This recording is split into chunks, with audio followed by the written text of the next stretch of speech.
So I feel like the distinction, the dichotomy that we tend to make in modern culture between fiction and nonfiction, where fiction is for entertainment and nonfiction is for information, is overly simplistic, overly facile.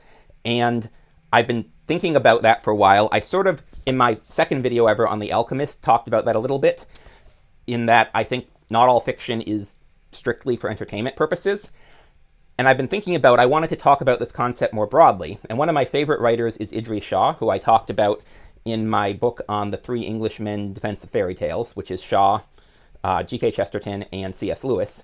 But this is a book that I've reread several times. I bring it with me to waiting rooms, read parts, and I was reading it today, and I was struck by this passage where he says, 3 kinds of literature. Note these 3 kinds of literature. The first is factual literature, whose intention is to provide information. The second is ephemeral literature, whose main function is to entertain. The third is specific literature, designed to help develop capacities in a certain readership. Literature which entertains may contain teaching materials as well. And so I feel like this is a good starting point.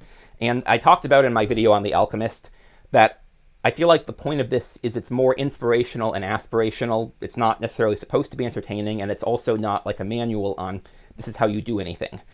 And there are other books that fall into this category. So I put this into the category of what I call getting out of my own head books, which are very specifically on a subset of what Shaw is talking about with the third kind, the specific literature. But there's some other books that sort of fall into this that aren't necessarily getting out of my own head books, and I wanted to talk about this. And so first, this is a nonfiction book, Arthur Koestler's Ghost in the Machine. And one thing I want to talk about is frameworks, I think, are generally more useful than facts. I mean, you need a basic foundation of facts, but once you have that, having new frameworks to interpret facts becomes more useful than fact collecting. And this is a book which has a lot of, really one big framework, but it's about sort of providing a different way of thinking about things, even though he gives a lot of specific examples. And he has some parables in here too. And so the function is to sort of develop your understanding of emergent order, essentially, which is an important concept. And then talking about parables, so I've shown this book, I think, a couple times now. It's part of a series from Princeton. It's the one I've liked best so far. So this guy was a French academic in the 19th century, and he wrote these fairy tales that were sort of political satire under Napoleon III when you couldn't attack him directly, but they also, there's interesting insights and observations that you have to sit with to really get. And so I'm rereading this book, and I'm going to reread it again in the near future probably. And I'm rereading it slowly because I need to process this time.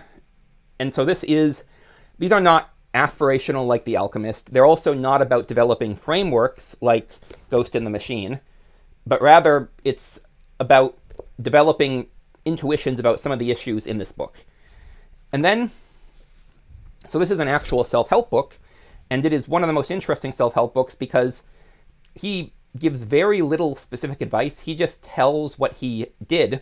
And I read this book really as entertainment. This felt much more like reading, and there are other nonfiction books I read as strictly entertainment, but this really worked well as entertainment, but it also got me thinking about a lot of things, gave me some frameworks, inspired me, but also got me thinking.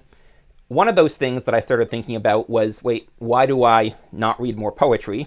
Which he interviewed Maya Angelou in here, and I ended up, she was one of the first people, possibly the first person who I tried reading poetry more broadly, and she also, I think, falls into this category of specific literature, where her poetry, like, it's sort of like The Alchemist, it is uplifting, and I do call this one a getting out of your own head book, but it also, I think, helps develop an appreciation for the human condition, I would say. So anyways, these are 5 examples of books that fall into this third category, 5 different examples that I wanted to talk about this idea of Idries Shah. And I think you could break it down a bunch of different ways in terms of function, but I think this is a good jumping off point, good starting point for today to talk about how I think fiction and nonfiction is overly simplistic. Anyways, that's it for today. Thanks for watching. I'm Magpie, and I'll see y'all in the next one.